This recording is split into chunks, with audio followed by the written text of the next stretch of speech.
Assalamualaikum warahmatullahi wabarakatuh. Alhamdulillah masih bertemu lagi dengan saya. Masih ingat ya? Oke. Dan alhamdulillah kita sudah liburan panjang. Ya, perjalanan yang sudah kita lalui bersama sudah berbulan-bulan dan saat ini kita berjumpa lagi dalam metode pembelajaran daring. Dan masih tetap di pagi ini kita belajar tentang pelajaran bahasa Indonesia ya. Sebelum kita memulai belajar, marilah kita berdoa kepada Allah Subhanahu wa taala agar kita mendapatkan ilmu yang barokah dan manfaat bagi kita semua. Amin ya. Berdoa dimulai. Amin amin ya rabbal alamin. Oke, saya ucapkan selamat atas kenaikan kelasnya ya. Kemarin masih kelas 8, sekarang sudah menjadi kelas 9. Semoga lebih baik lagi ya. Oke, di sini kita lanjut, kita mulai ya pembelajaran hari ini. Di sini saya akan menerangkan tentang teks laporan percobaan. Di mana teks laporan percobaan di sini adalah sebuah teks yang berisi tentang sebuah percobaan ya. Dan di situ nanti memiliki tujuan untuk dipublikasikan atau diinformasikan kepada orang banyak. Oke, next. Oke, di sini ya. Sudah bisa dilihat. Oke. Nah, di sini teks laporan percobaan adalah susunan teks yang dibuat ini ya. Ya, ini dia. Adalah susunan teks yang dibuat dengan isi yang menceritakan atau menyampaikan hal-hal tersebut terkait dengan percobaan yang dilakukan oleh penulis atau peneliti dengan tujuan menginformasikan kepada orang banyak. Oke. Terus lanjut di sini. Di sini ada struktur dari teks. Oke, struktur dari teks laporan percobaan. Yang pertama ada judul, yang kedua ada tujuan, yang ketiga ada alat dan bahan, yang keempat ada langkah-langkah. Terus yang kelima ada hasil percobaan dan yang terakhir ada simpulan. Ingat, struktur dari teks laporan percobaan adalah ada judul, ada tujuan, ada alat dan bahan, ada langkah-langkah, ada hasil percobaan dan ada simpulan. Oke, bisa dipahami? Bisa. Oke, next. Kalau itu, oke, di sini untuk ciri kebahasaan teks laporan percobaan, ingat, silakan mulai dicatat ya dari apa yang saya terangkan supaya nanti tidak tertinggal terlalu banyak. Ciri kebahasaan teks laporan percobaan di sini ada 4. Yang pertama adalah kata hubung. Oke, ini sayang ada kata hubung. Oke, terus selanjutnya ada kalimat perintah. Oke, terus ada diksi ya. Setelah diksi baru kita masuk ke kata bilangan. Oke, sudah bisa dipahami? Next, kita lanjut ya. Di sini. Oke, saya terangkan dulu. Di sini ada kalimat perintah adalah untuk menjelaskan langkah-langkah dalam teks laporan percobaan. Lah, di sini menjelaskannya bagaimana? Dia menggunakan kata dalam kalimat perintah. Ada kata siapkan, aduklah, hindari, tambahkan, tuangkan, sebaiknya campurkan dan lain-lain. Lah, kata-kata itulah yang merupakan dari perintah yang bisa dipakai untuk dalam kalimat perintah. Contohnya di sini, siapkan wadah gelas air mineral lalu diisi dengan tanah gembur. Berikan kode pada wadah tanaman dengan kode A, B, C dan D. Berarti di sini yang masuk pada kalimat perintah di sini adalah kata siapkan. Oke, bisa dipahami? Oke, terima kasih. Oke, selanjutnya kita masuk ke kata penghubung, di mana kata penghubung sama dengan konjungsi, yaitu kata hubung yang digunakan, yaitu ada kata dan, tetapi, ya, dan, tetapi, apabila, saat, jika, sehingga, meskipun, dan lainnya banyak. Contohnya di sini, oke, saya contohkan. Jus lemon adalah senyawa organik yang dapat dioksidasi dan berubah warna menjadi coklat ketika dipanaskan. Oke, ini contohnya ya. Contohnya di sini ya, itu contohnya. Nah, itu berarti kata hubungnya apa di situ? Mana kata hubungnya? Kata hubungnya adalah kata dan. Oke. Oke, bisa dipahami? Ya. Kita lanjut selanjutnya. Pada selanjutnya adalah ada diksi. Diksi adalah kata yang digunakan atau pilihan kata yang digunakan dalam teks laporan percobaan, yaitu penggunaan istilah teknis. ya.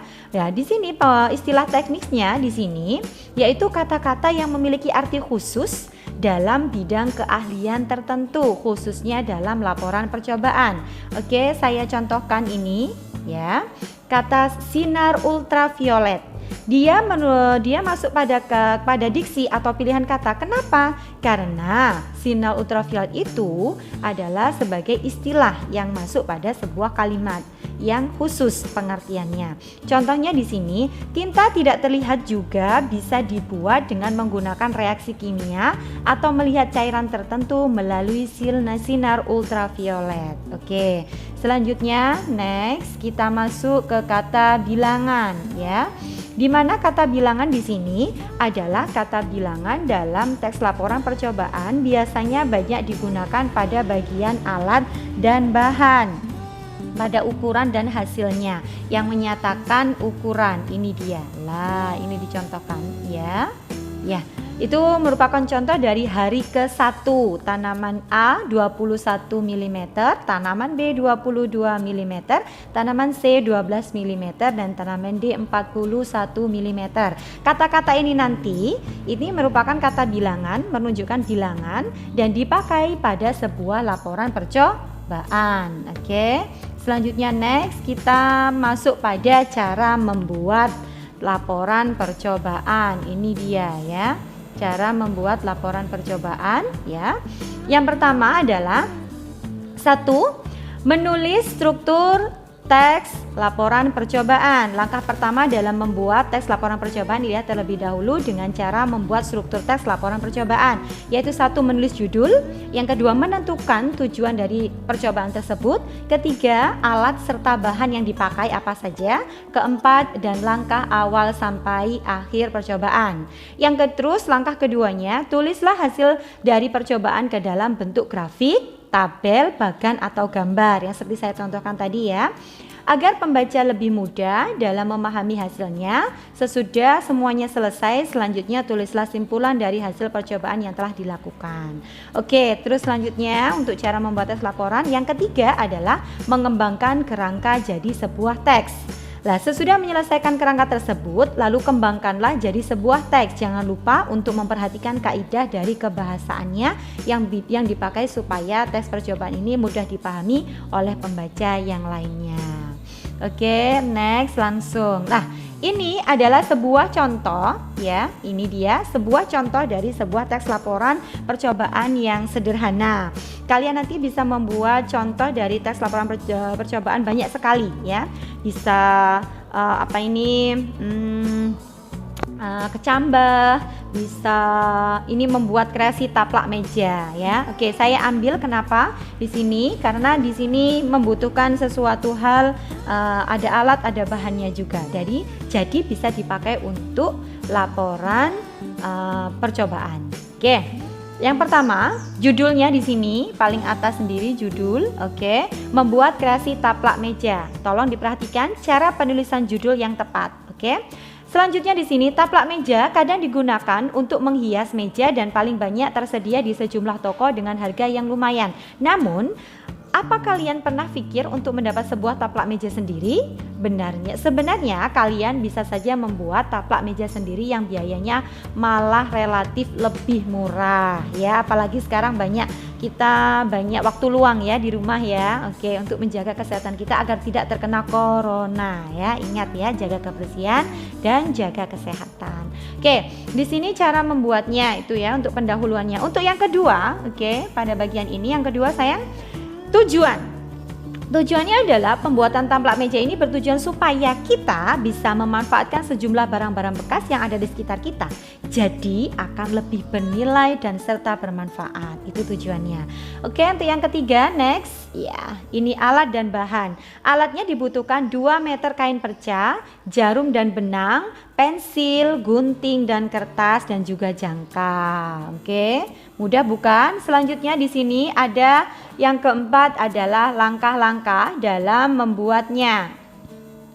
Oke, ini yang keempat, Langkah-langkah dan membuatnya yang pertama, buatlah. Lah, mulai dan keluar di situ kata buatlah merupakan kata kalimat perintah. Buatlah sebuah sketsa gambar terlebih dahulu di kertas dengan memakai jangka berdiameter 8 cm. Lalu gunting sesuai dengan pola jangka tersebut. Tempelkan pada kain perca, kemudian jiplak polanya dan gunting kain perca. Ulang hingga 60 bulatan. Jahit pinggirnya, kemudian tarik, lalu ditali. Ulang sampai 60 bulatan. Langkah berikutnya, rangkaikan bulatan satu dan bulatan yang lain, lalu bentuk pola mirip dengan taplak meja. Sesudah membentuk sebuah pola seperti yang kamu inginkan, jahit bulatan satu dengan yang lainnya. Kemudian sesudah selesai membentuk taplak meja, maka kamu bisa merapikan jahitan tersebut agar terlihat lebih indah. Oke, lanjut next. Sekarang pada hasilnya. Jadilah sebuah taplak meja dengan beberapa kreasi tangan kamu sendiri, sedangkan kamu bisa meletakkan taplak meja tadi di meja ruang makan maupun bisa juga di meja ruang tamu, dan kamu bisa mengembangkannya sebagai peluang usaha yang sangat menguntungkan. Oke, next. Sekarang pada ke-6 yaitu kesimpulan. Ya, di mana kesimpulan? Ini dia kesimpulannya, yaitu membuat taplak meja tersebut tidaklah sulit, namun kamu juga harus sabar dan telaten serta ulet dalam proses mengerjakannya, sehingga hal ini akan mengasah dan mengembangkan sebuah keterampilan yang kalian miliki. Sekaligus kamu juga dapat menghemat biaya serta bisa menambah keuntungan bila kamu memanfaatkannya menjadi peluang usaha.